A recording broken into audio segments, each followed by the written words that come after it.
Hey, this is Angie Fenimore with Phat Chat with my writing coach.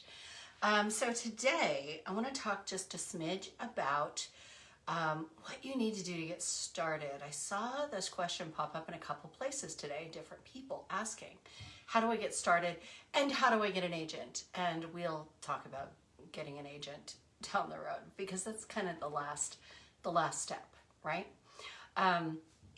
But how you want to get started, first of all, is always carry a notebook and a pen with you, or have an app on your phone that you're comfortable using. Like for me, Evernote, that kind of thing doesn't work. I'll text myself, or maybe I'll text my husband Michael, or I'll be laying in bed at night and I'll say, "Hey Michael, will you text me?"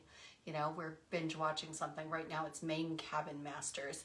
And he'll be playing a game and I'll say, send me a text, and I'll tell him what I want him to send me. But then it goes into my capture tool, which is a steno pad or a yellow pad where everything goes. And then I take that and then I disseminate it at the end of the day. Does this go in my calendar? Does this go in writing notes? These are words I love. Don't forget to watch this or read this. You know, an article that I want to read, whatever it is, okay? Then it goes into the proper place at the end of the day. But everything gets captured into that pad. So that's the very first thing, is you always want to be in the mindset that you're writing, okay, that you're a writer. You've just got to adopt that mantra, you are a writer. And I'm going to tell you a secret, you are a writer. We're all writers.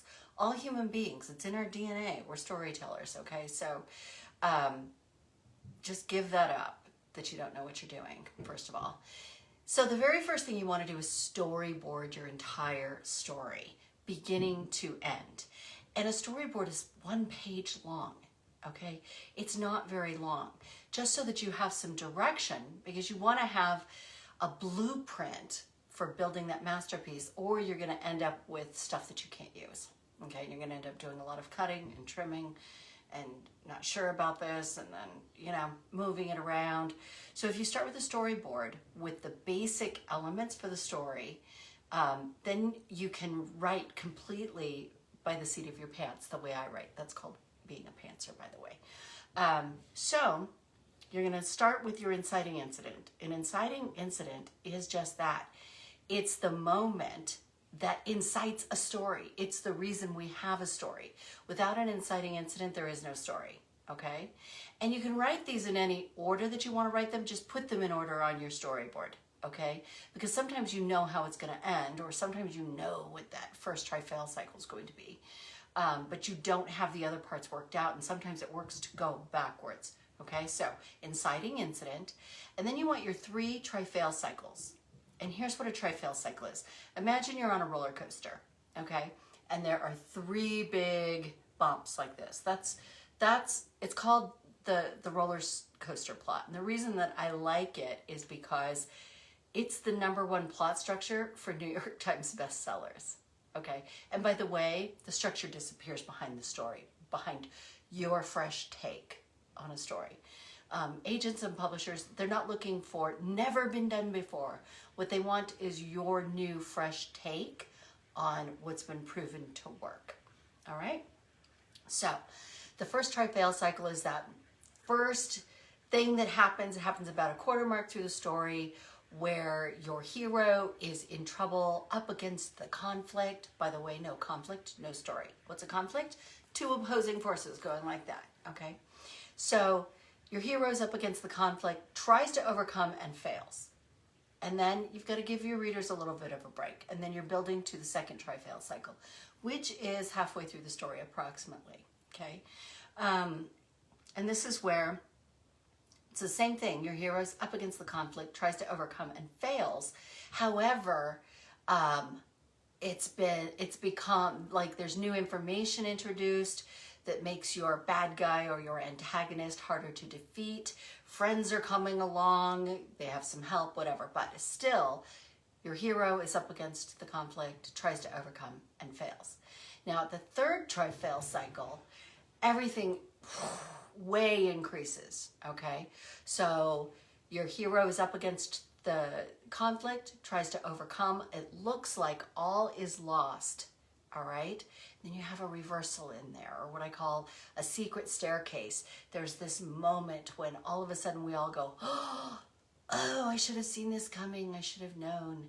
And you give us the way that your hero sorts out for himself, by the way. It's really important that your hero is the author of this, rather than somebody else coming in and saving the day. Maybe somebody else can come in and provide some support and some words of wisdom, but your hero has to solve the problem, okay? Up against the conflict, looks like all is lost, secret staircase, and then, you know, overcomes, all right?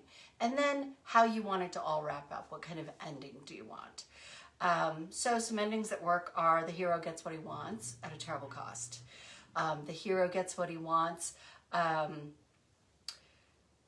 or the hero transforms and what he wants changes is another powerful ending. Or there's the Moana ending where the hero transforms, which empowers the antagonist, our bad guy, to transform. And therefore everybody, you know, comes along for this ride, for this transformation. I call it the Moana ending because that's what Moana does, all right? So that's all you need on that sheet, and that'll give you some direction. And then draft that project, beginning to end. It's going to be horrid, okay?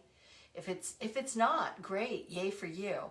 But most of us just write really crappy first drafts.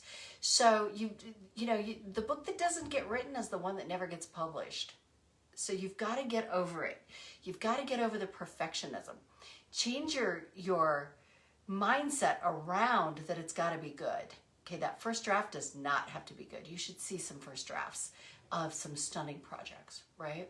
All right, get the first draft done. All right, pound it out very quickly. There you go. There are the elements to starting the process of getting that book written, because you can do amazing things with something that's a horrible draft, especially if you have a blueprint in front of you and you know what you're doing. You know where you want to go. And then a lot of times, you'll get to that third Trifail cycle.